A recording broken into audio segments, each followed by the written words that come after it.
Hi and welcome all to the Vani classes. आज का हमारा टॉपिक है सेट थ्योरी, जो कि आपके अकाउंट असिस्टेंट और सब इंस्पेक्टर एग्जाम्स में है। तो let's start. First of all, set होता क्या है?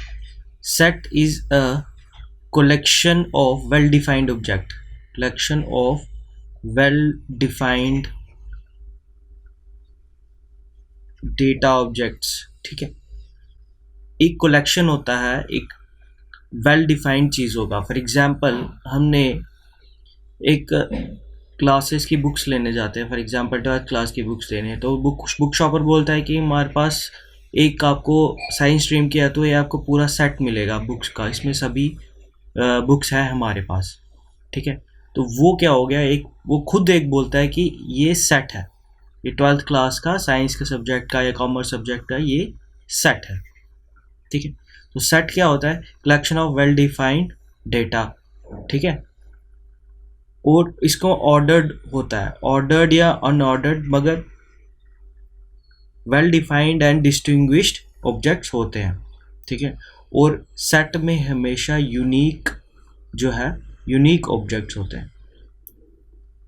ठीक है, यूनिक ऑब्जेक्ट। फॉर एग्जांपल, ए में कोई सेट ले रहा हूँ, इसमें मैंने क्या लिख दिया 1 2 3 4 सो ऑन टू n, तो ये n है क्या?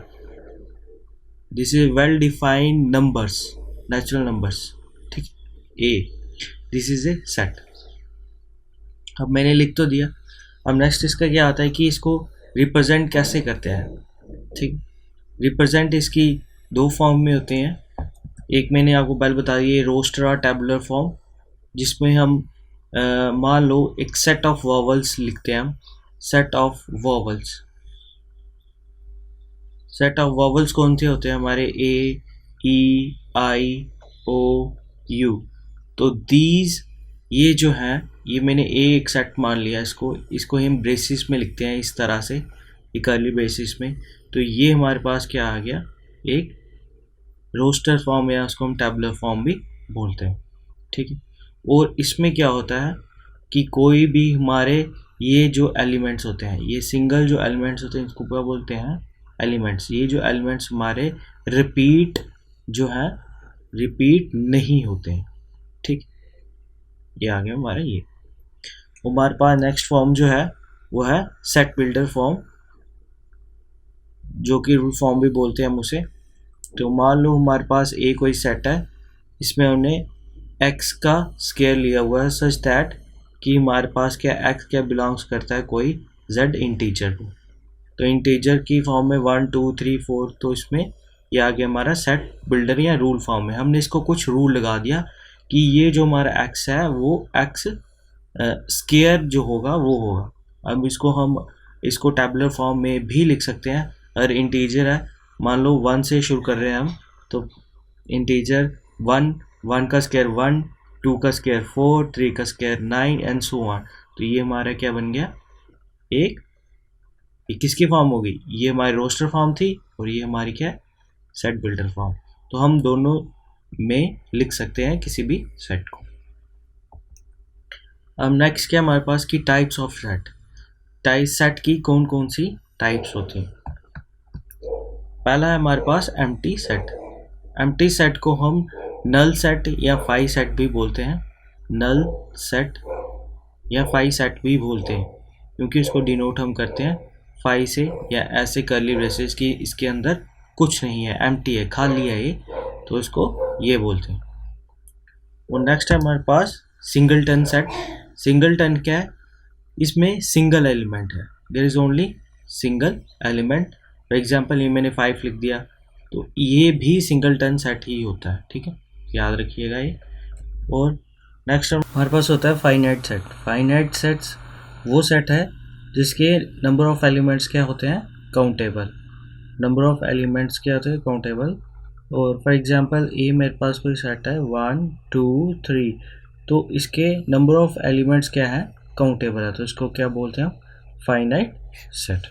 तो नेक्स्ट है इनफाइनाइट सेट। क्या होता है? जिससे नंबर ऑफ एलिमेंट्स काउंटेबल नहीं होते, जिसके एलिमेंट्स को हम काउंट नहीं कर सकते। फॉर एग्जांपल, ये कोई मैंने सेट ले लिया, for example x such that x is the number of stars in the sky, तो उसको हम काउंट कर सकते हैं? नहीं कर सकते। या हमने एक और एग्जांपल ले ली इसकी कि ए इक्वल टू क्या, न set of 1 2 3 so on to, पता ही नहीं है, नंबर ऑफ नेचुरल नंबर्स तो बहुत सारे हैं, तो ये इनफाइनाइट सेट हो गया। नेक्स्ट है हमारे पास इक्वल सेट। इक्वल सेट वो होते हैं इसके एलिमेंट्स जो है, एलिमेंट्स ऑफ ए वो क्या होते हैं, एलिमेंट्स ऑफ बी के बराबर। ए बी कोई मेरे पास सेट है, इसके एलिमेंट्स बराबर होते हैं। फॉर एग्जांपल ए में मेरा एलिमेंट्स है 1 2 3, ठीक है, तो बी में भी मेरा सेम एलिमेंट्स होने चाहिए 1 2 3, तो हम तब क्या कह सकते हैं कि ए इक्वल टू बी। ये क्या है, इक्वल सेट्स है। तो इक्विवेलेंट सेट कौन से होते हैं, जिसमें नंबर ऑफ एलिमेंट्स क्या होते हैं, सेम होते हैं। अगर उनके अंदर जो एलिमेंट्स जो हैं वो सेम हो ना हो, मगर नंबर जो है उनका वो सेम रहता है, इसको हम रिप्रेजेंट करते हैं N of A equal to N of B, number of elements same रहते हैं।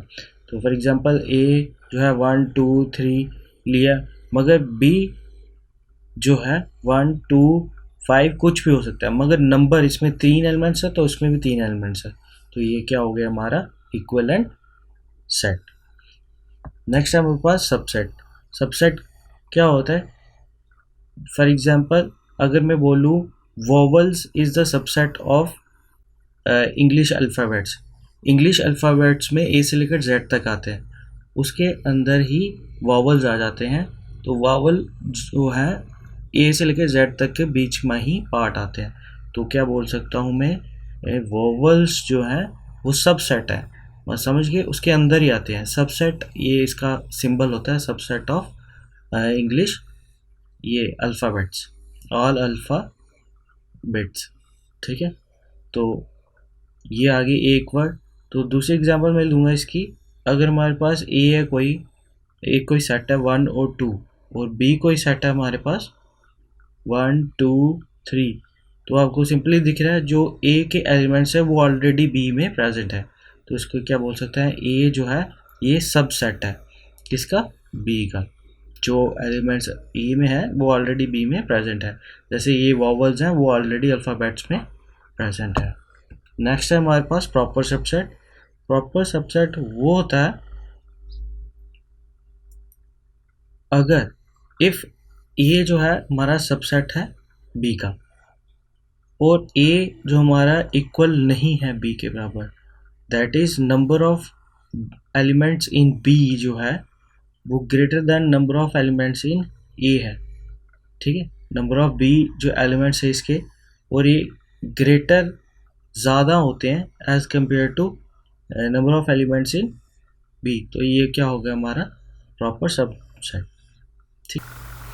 Next is power set. Power set क्या होता है, पावर सेट होता है set of all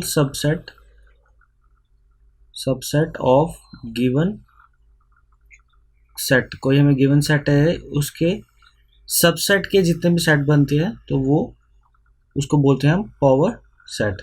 for example ए मेरे पास कोई सेट है 1 2 3, और इसके पावर सेट क्या होता है जिसको हम पी ऑफ ए से डिनोट करते हैं, तो पावर सेट क्या होता है, इसके सारे सबसेट, ठीक है, सबसेट के सेट्स हमने बना लेने हैं। तो आपको पता है कि 5 जो है वो सबसेट होता है सभी सेट्स का, तो 5 हो गया हमारे पास है, 5 हो गया, इसके बाद 1 एक सबसेट हो गया, 2 हो गया, 2 3 3, और 1 और 2 भी इसका एक सबसेट है, 2 और 3 भी सबसेट है, 1 और 3 भी सबसेट है, और 1 2 3 ये भी सबसेट है, तो ये हमारे सबसेट है ऑल द सबसेट्स, तो ये हमारा क्या हो गया पावर सेट। तो हमें पता है कि इसमें कि नंबर ऑफ एलिमेंट्स क्या हो गए, इसके number of elements in power set is equal to 2 की पावर n, तो ये क्या हो गया 2 की पावर, कितने एलिमेंट्स थे इसके, n is the number of elements, 2 की पावर 3, तो वो क्या हो गया 8, ये कितने 8, ठीक है। Next is universal set. तो यूनिवर्सल सेट क्या होता है? यूनिवर्सल मीन्स कि इसमें सब कुछ है। Universal set which consist of all the elements, तो उसको हम यूनिवर्सल सेट बोलते हैं। फॉर एग्जांपल एक्स हमारे पास कोई 1 2 3 4 5, ठीक है, तो ये मेरे पास एक यूनिवर्सल सेट है। तो इसमें जो है सब सेट्स आ जाते हैं, सब सेट्स 1 2 या 3 4, ये हमारे पास कोई ए मान लो, ये हमारे पास कोई बी मान लो। तो ए एंड बी ये क्या है? X is the universal set, क्योंकि यूनिवर्स इसमें सब कुछ है, ए के भी एलिमेंट्स है और बी के भी एलिमेंट्स, तो this is the universal set. Next concept में आता है हमारे पास वेन डायग्राम्स का। वेन डायग्राम्स में क्या होता है कि ये pictorial representations of the sets में काम आती हैं। इसमें हम रिप्रेजेंट करते हैं सेट्स को, रिप्रेजेंटेशन ऑफ सेट्स। तो फर्स्ट ऑफ ऑल हमारे पास ये सेट आता है, मान लो ये हमारे पास कोई ए है, ये ए है हमारे पास, और ये क्या है? बी। तो ये दोनों आपस में, ए में कोई एलिमेंट्स है, बी में कोई एलिमेंट्स है, ठीक है। तो ये एक जो कॉमन पोर्शन है, ये ए में भी है और ये बी में भी है, दिस कॉमन पोर्शन। तो ये क्या है हमारे पास? ए, जो ए में पोर्शन है और बी में, ये आ गया हमारे पास कॉमन पोर्शन ए और बी का। इस टाइप के होता है हमारे पास। इसमें क्या है कि ये हमारा कोई पूरा सेट है, U is basically indicating universal, और ए में कोई एलिमेंट्स है, बी में कोई एलिमेंट्स है, तो इन दोनों में कोई भी कॉमन नहीं है, नो कॉमन, इसमें कुछ भी कॉमन नहीं है। तो इनका हम नाम भी देते हैं, इनका स्पेसिफिक नाम क्या होता है? डिसजॉइंट सेट, क्यों कहीं से भी ये जॉइंट नहीं है, इसलिए डिसजॉइंट सेट्स, ठीक है। नेक्स्ट है हमारे पास, ये आप देख रहे हैं कि यूनिवर्सल सेट में ए जो है के सारे एलिमेंट्स बी में ऑलरेडी ही प्रेजेंट है। तो ये क्या है? इसका मतलब मैंने आपको पहले भी कराया। तो ये ए जो है ये सबसेट है किसका? बी का, क्योंकि बी में, ए में जो कुछ भी है वो बी में ऑलरेडी है, तो A is A subset of B. Next हमारे पास ऑपरेशंस जो हम एक सेट के ऊपर परफॉर्म कर सकते हैं। इसमें दो ऑपरेशंस आते हैं, कौन कौन से? यूनियन और intersection. First of all union क्या होता है? यूनियन का मतलब होता है ए यूनियन बी, ऐसे हम डिनोट करते हैं। यूनियन का मतलब होता है जोड़ना, ऐड करना। तो मान लो हमारे पास कोई सेट है 1 2, ए है हमारे पास 1 2, ठीक है, और बी है हमारे पास 1 2 3, ठीक है। तो ए यूनियन बी क्या हमारे पास हो जाएगा? इन दोनों का जो यूनियन कर लेना है, सब कुछ जो है वो ले लेना है। ये 1 2 3 यही आएगा। रिपीट नहीं होते एलिमेंट्स, मैंने पहले बताया रिपीट नहीं होते हैं, जो सब कुछ है वो हो जाए, इसमें ही है। इन दोनों को मिला के जो मिलेगा 1 2 3, these are the only 3 elements, unique elements होने चाहिए इसमें। तो ये अगर ए यूनियन बी। अब इंटरसेक्शन को हम ऐसे डिनोट करते हैं, तो ए इंटरसेक्शन बी मैंने ले लिया। इंटरसेक्शन का मतलब होता है इनका, इनमें से डिफरेंस, इनमें से कॉमन क्या है वो चीज़ इंड होती है इंटरसेक्शन। अब ए इंटरसेक्शन बी में से क्या कॉमन है? 1 2 3, तो 1 2 3, तो इसमें कॉमन क्या? 1 और 2 जो एलिमेंट्स है वो है इसके कॉमन, तो इसमें ए इंटरसेक्शन बी क्या आएगा? 1 और 2, ठीक है, क्योंकि इन दोनों में से यही कॉमन है, ठीक है। तो इंटरसेक्शन आपको वेन डायग्राम से मैं दिखा दूँ, तो ये हमारे पास कोई वेन डायग्राम पीछे मैंने दिखाया था, ये हमारे पास ए है और ये बी है, तो इन दोनों में ये कॉमन पोर्शन था ये, तो ये रिप्रेजेंट कर रहा है ए इंटरसेक्शन बी। और एक फिर से वेन डायग्राम ले रहा हूँ, ए मेरे पास कोई सेट है और ये मेरे पास कोई सेट है बी, तब इन दोनों में कॉमन रिप्रेजेंट कर रहा हूँ ए। ये क्या पूरा पोर्शन जो है ए और बी का, ये क्या रिप्रेजेंट कर रहा है? A union B. कि इसमें क्वेश्चन आता है आपको कि ये डिफरेंस ऑफ सेट हम बोलते हैं, डिफरेंस ऑफ सेट। तो मान लो ए जो है हमारे पास 1 2 3 4, ये हमारे पास ए है, और ये बी है हमारे पास 2 3 5 और 6। तो हमें पूछ लेते हैं डिफरेंस क्या है, मतलब कि ए माइनस बी। तो इसको कैसे निकालते हैं, जो एलिमेंट्स ए में है उन और बी में है, ए में से बी को हमने निकाल देना है। तो निकलेगा क्या, जो बी के एलिमेंट्स होंगे, ठीक है।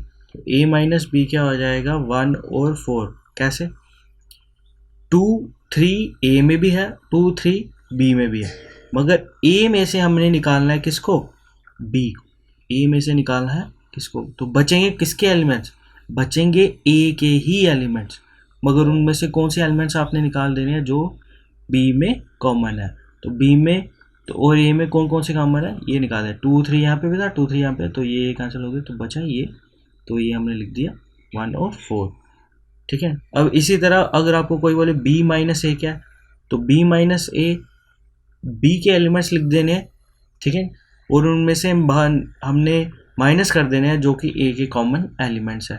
बी के एलिमेंट्स है, कॉमन एलिमेंट्स कौन से हैं इसके, 2 और 3, ये जो कि ए में भी हैं, ठीक है। तो ये कैसे कर दिया, तो हमने 5 और 6, ये क्या आ गया हमारा ए माइनस बी। और यहाँ पे एक और बात होती है जिसको हम बोलते हैं कंप्लीमेंट। कंप्लीमेंट, तो कंप्लीमेंट क्या होता है, अगर मेरे पास कोई एक ये यूनिवर्सल सेट है यू, और ये ए हमारे पास सेट है, तो कंप्लीमेंट क्या हो जाता है, ए हमारे पास है तो कंप्लीमेंट को डैश से डिनोट करते हैं। कंप्लीमेंट क्या हो जाता है, ए को छोड़ के बाकी जो कुछ है तो वो हो जाता है हमारा, है ना। कंप्लीमेंट को ये चीज़ जो मैं डैश कर रहा हूँ ये डिनोट करता है, ठीक है। ये ए को छोड़ के क्या है, तो you universal set minus A, universal set को अगर माइनस कर दे हम, ये चीज़ हम निकाल दे इसमें से, तो पीछे क्या बचेगा हमारे पास, ये कंप्लीमेंट, ठीक। और एक चीज़ इसमें से बताऊं मैं आपको, डिसजॉइंट सेट में से, डिसजॉइंट सेट में मैंने आपको बताया था ए और ये बी, इन दोनों में कुछ भी एलिमेंट कॉमन नहीं है। तो इसमें क्या होगा, ए इंटरसेक्शन क्या होगा, इन दोनों में कॉमन चीज़ क्या है, कुछ नहीं है, तो उसको क्या लिखते हैं हम, 5, ठीक। ये आ गया डिसजॉइंट सेट्स में ए इंटरसेक्शन बी क्या हो गया, 5। नेक्स्ट हमारे पास अलजेब्रास के थोड़े से लॉ पढ़ लेते हैं, जिसमें कौन कौन से क्या क्या, नाम याद रखने की ज़रूरत नहीं है आपको, बस इसकी प्रॉपर्टीज़ को ध्यान में रखिए कि क्या है। फर्स्ट है आइडेम्पोटेंट लॉ। तो इसमें क्या आता है कि अगर हम कोई हमारा सेट है, इसको हम खुद से यूनियन कर ले, ए यूनियन ए को खुद से मिला ले, तो वो क्या, मैंने बोला कॉमन एलिमेंट जो भी है इनके वो लेने हैं, तो सब कुछ ले लें। यूनियन का मतलब है सब कुछ, तो ए यूनियन बी, तो इसमें क्या होगा, ए के ही एलिमेंट्स रहेंगे। अगर हम ए इंटरसेक्शन ए कर दें, तो इंटरसेक्शन क्या है, इन दोनों में कॉमन क्या होगा, ए ही होगा, तो ये ए ही रहेगा। ये आइडेम्पोटेंट लॉ भी बोलते हैं हम इसे, कि किसी भी सेट को खुद से अगर इंटरसेक्शन और यूनियन कर दो तो वो सेम सेट रहता है। Second is identity law. तो आइडेंटिटी में क्या होता है कि अगर हम किसी एक सेट को किसी खाली सेट के साथ यूनियन कर दें, तो वो भी खाली कुछ नहीं के साथ यूनियन कर दिया, मतलब कि वही सेट फिर से रहा। अगर इसको हम ये ए का यूनियन कर दें, इंटरसेक्शन कर दे यू यूनिवर्सल सेट के साथ, तो इंटरसेक्शन में क्या होगा, यू यूनिवर्सल, यू में क्या है, यूनिवर्स है, सब कुछ है इसमें, और ए, तो अगर ए और यूनिवर्स का इंटरसेक्शन हो जाए, इनमें कॉमन क्या होगा, इसमें भी ए होगा, तो ये हमारा आइडेंटिटी लॉ होता है, ठीक है। ए यूनियन 5 ए और ए इंटरसेक्शन कर लें इसके, कॉमन क्या होगा, तो वो क्या होगा, ए। नेक्स्ट है ये कम्यूटेटिव लॉ। कम्यूटेटिव तो आपको पता ही, अगर हम ए यूनियन बी करें तो वो बी यूनियन ए के बराबर होती है, ठीक है नहीं। ये सेम है जैसे हम करते हैं उसमें 1+2 करो वो भी 3 होगा और 2+1 करो वो भी 3 होगा, तो same is the case with that. ठीक है, और इंटरसेक्शन में भी क्या होता है, अगर ए इंटरसेक्शन बी कर दें तो वो बी इंटरसेक्शन ए के बराबर होता है, मगर इसमें नहीं होता। 1-2 ये नहीं होता है, अगर 2-1 तो ये अलग अलग होता है, मगर इसमें सेट में ये चीज़ वैलिड है, ये चीज़ वैलिड है, क्योंकि इंटरसेक्शन में हम सिर्फ कॉमन थिंग्स देखते हैं, इसलिए ये वैलिड। एसोसिएटिव लॉ, एसोसिएटिव में क्या आता है कि A union B union C, इसमें अगर मैं इसको पहले कर दूं और इसको बाद में करूं तो कोई भी फ़र्क नहीं पड़ता है। ठीक है नहीं, A intersection B intersection C, तो इंटरसेक्शन में अगर पहले कर दूं, ठीक है, और फिर बाद में करोगे उनको कोई फ़र्क नहीं पड़ता है। तो ये आ गया हमारे पास डी मॉर्गन्स लॉ। तो डी मॉर्गन्स लॉ में हम देखते हैं कि ए यूनियन बी जो है हमारा, इसका हम कॉम्प्लीमेंट ले लें तो ये क्या होता है, A complement intersection B complement. Complement का मतलब क्या, उल्टा हो जाना। तो ए का कॉम्प्लीमेंट हमने ले लिया तो ए कॉम्प्लीमेंट यूनियन का उल्टा क्या हो जाता है, इंटरसेक्शन, और बी का हमने ले लिया ये, और सेम इसी तरह कैसे लगते हैं, इंटरसेक्शन का मैंने ये ए इंटरसेक्शन बी का कॉम्प्लीमेंट ले लिया, तो ए का कॉम्प्लीमेंट इंटरसेक्शन का उल्टा हो जाएगा यूनियन ऑफ बी का ये बहुत इम्पॉर्टेंट है, ये यूज़ एग्ज़ाम्स में क्वेश्चंस में हर जगह होगा, तो ये ध्यान में रखिएगा।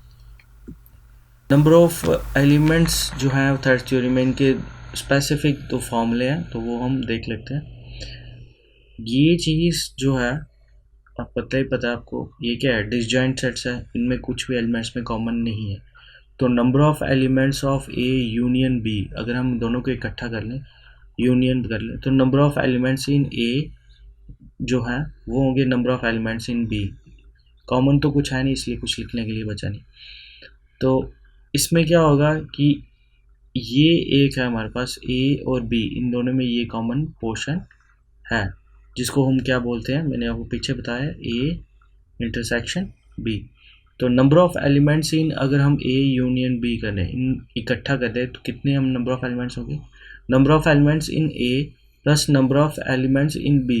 अगर हम ऐसे लिख दें तो इसका मतलब मैंने इस चीज़ को 2 बारी गिन लिया, तो 2 बारी गिनना है, तो इसको मुझे इसमें से एक बार बाहर भी निकालना पड़ेगा, that is minus of N of A intersection B, जो हमने ये लिखा, ए इंटरसेक्शन बी माइनस कर दिया। ये इंपॉर्टेंट फॉर्मूला याद रखिएगा ये।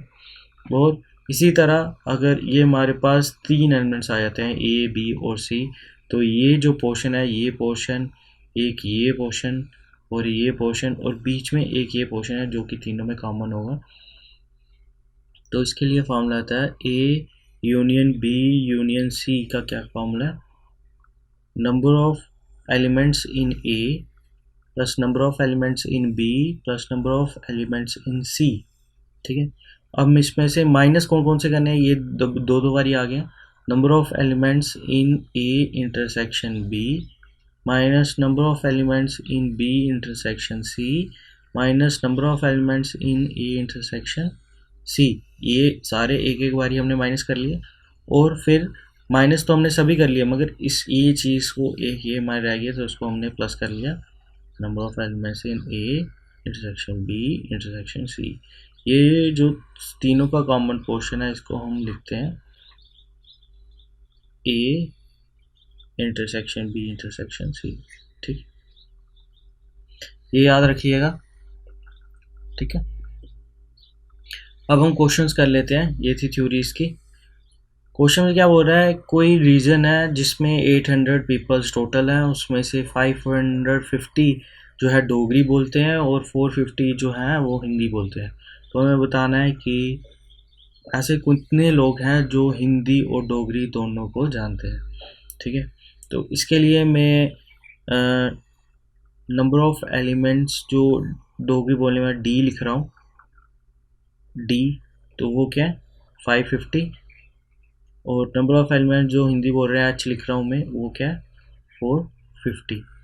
ठीक है, तो आपको दिमाग में आ रहा होगा वो टोटल नंबर ऑफ एलिमेंट्स कितने हैं, तो टोटल कितने बोल रहा है वो, n is equal to D union H, मतलब टोटल क्या है 800।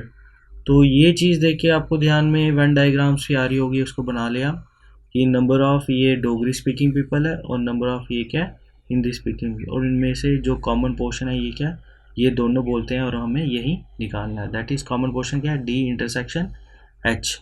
तो ये चीज़ हमें निकालनी है। तो फार्मूला दिमाग में आ रहा होगा हमारे पास, कौन सा फार्मूला था, डी इंटरसेक्शन एच, ये हमने निकाला नंबर ऑफ पीपल जो डोगरी स्पीक करते हैं plus number of Hindi speak करते हैं, तो माइनस कर देंगे नंबर ऑफ जो पीपल डोगरी इंटरसेक्शन एच। तो ये हमारे पास ये फार्मूला आ गया जो हमने सेकंड फार्मूला बताया आपको। तो यूनियन क्या है इसका 800 और ये इसकी वैल्यू क्या है एन डी की 550, तो प्लस 450 और माइनस ये तो हमें निकालना है डी इंटरसेक्शन एक्स जो कि कॉमन पर्सन स्पीक करते हैं जो दोनों बोलते हैं। तो इनको करके आएगा हमारे पास 450 और ये 350, तो ये लगभग हमारे पास आ गया N of D intersection H equal to 200। तो ये हमारे पास आ गया कि इतने लोग हैं जो कि दोनों भाषाएं जानते हैं। ठीक है, तो इसी तरह से आपको क्वेश्चंस को दिया होगा और उसको फ्रेम करना पड़ेगा खुद ही, तो सो दैट कि आपका इजी निकल जाए। तो इस टाइप के क्वेश्चंस एग्जाम्स में पूछे जाते हैं। अब नेक्स्ट है हमारे पास कि ए हमें कोई सेट दिया हुआ है, ए इसमें ये एलिमेंट है 1 से लेकर 9 तक, बी है इसमें 2 4 6 8 है और सी है इसमें। तो हमें ये चीज़ फाइंड आउट करनी है। तो first of all A minus B जो है ये निकाल लें, फिर इसको हम यूनियन करेंगे सी के साथ। ए माइनस बी मैंने बताया कैसे निकालते हैं, ए माइनस बी, ए के एलिमेंट्स हो गए मगर उसमें से क्या करना है हमने, बी के एलिमेंट जो है उसको कैंसिल कर देना है। बी के कौन कौन से हैं 2 4 6 8, 2 4 6 और 8 इनको छोड़ देना, बाकी लिख दो 1 3 5 7 9। तो ये हमारे पास क्या आ गया ए माइनस बी, इसको क्या कर दो यूनियन सी के साथ, यूनियन क्या कर देना सी के साथ, सी क्या है हमारे पास 3 4 5 8 और 9। तो यूनियन कर दो, यूनियन में क्या आता है कॉमन एलिमेंट्स आते हैं, ऐसा नहीं है कि फिर इसमें 1 1 लिख दिया, 3 दो बार नहीं लिखा, दोबारा यहाँ पे भी हो गया 3 4 5, ठीक है 5 6 नहीं है कहीं भी, 7 8, ठीक है 9। तो ये हमारे पास क्या आ गया, ये आ गया इसका आंसर। ठीक है, नेक्स्ट है हमारे पास कि ए यूनियन, अगर हमें A union B equal to A दिया हुआ है, ठीक है, अगर इन दोनों को मिला के ए ही बनता है तो इनमें से कौन सा आंसर सही है, तो उसकी वेन डायग्राम बना लें।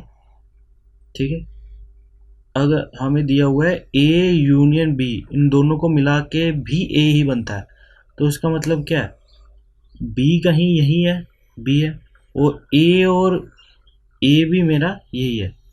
ए और बी को अगर मैं जोड़ दूं, मैं यूनियन कर दूं, फिर भी मेरे पास ए ही आ रहा है, तो इसका मतलब इसका क्या है, ये है। ठीक, तो इसका मतलब क्या है, बी जो है वो सबसेट है ए का, मतलब कि बी जो है सबसेट है, इसका एक पार्ट है किसका, ए का। तो ये हो गया, दिस इज द आंसर। को वेन डायग्राम से समझ। नेक्स्ट देखते हैं, एक क्वेश्चन दिया हुआ मैं, the set A equal to X, कोई रैशनल नंबर्स हैं, तो एक्स स्केयर जो है हमारे पास वो 9 है और 2x जो है ये 4 है। तो हमें बताना है कि ये सेट क्या है, ये एक्स सेट क्या है, नल है, फाइनाइट है, इनफाइनाइट है, ये एक्स स्केयर इक्वल टू 9, इसका मतलब एक्स की वैल्यू क्या होगी 3 का स्केयर क्या होगा 9, मगर फिर अगर 3 यहाँ पे x3 है तो यहाँ पे अगर x हम वैल्यू 3 डालेंगे, 2 क्रॉस 3 इक्वल टू 4, ये नहीं हो सकता, 2 3 क्रॉस 6 होता है, तो इसका मतलब इन दोनों ऐसा कोई x हो ही नहीं सकता जिस जो वैल्यू इसको भी सेटिस्फाई करे और ये भी वैल्यू सेटिस्फाई करे, इन दोनों को वैल्यू सेटिस्फाई कराने वाला कोई भी ऐसा x नहीं है। तो जब इसमें x कुछ है ही नहीं ऐसा, तो उसको क्या बोलते हैं हम, खाली है, कुछ भी नहीं है, कुछ भी नहीं है, तो वो क्या नल है। नल को हम फाई से भी लिखते हैं, ठीक है। नेक्स्ट क्वेश्चन है कि हमारे पास a equal to X such that X is a letter in the word follow. हमारे पास x जो है वो फॉलो वर्ड्स के लेटर हैं, ठीक है, और y b जो साइड दिया हुआ y है तो वो है वोल्फ, फॉलो और वोल्फ। तो हमें बताना है कि a b डिसजॉइंट है, इक्वल है या नॉन इक्वल है, नन ऑफ दीज है।